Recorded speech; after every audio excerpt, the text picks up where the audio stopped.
China says virus cases are stabilising, but the World Health Organization warns the epidemic is impossible to predict.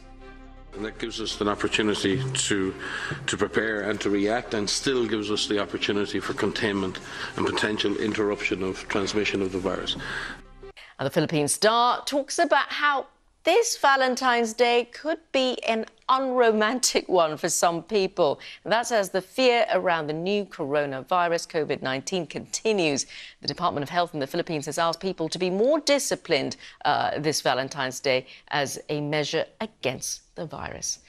Good morning. It's Thursday, the 13th of February. Our top story: a further 240 people died from coronavirus in China yesterday, the deadliest day of the outbreak. There was also an increase in the number of new cases, although doctors have begun to use a broader definition to diagnose people. In the UK, the number of people who've officially contracted the virus has now reached 9, while the first group of Britons quarantined at a Merseyside hospital will leave today. China has revealed a huge increase in the number of people who have died in a single day from coronavirus. There were 242 deaths yesterday in Hubei province, where the outbreak began. It also announced the number of confirmed cases has jumped to 60,000. The sudden increase can partly be explained by a change in the criteria doctors in China are using to confirm infections.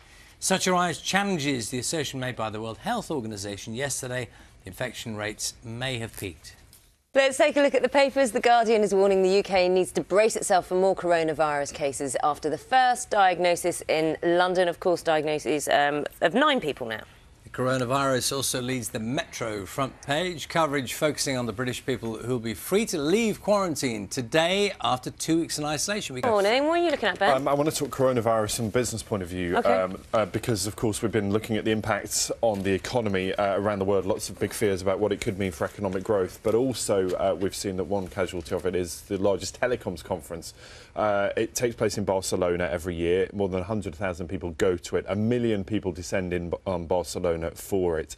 And you might just think it's a conference talking about mobile phones, but it's one of the biggest things of the year as far as tech firms to launch their new devices is concerned. But many of the big firms pulling out of it, and therefore they've now decided to cancel it altogether. So lots of concern for people who were going there, but also the big firms that would exhibit there.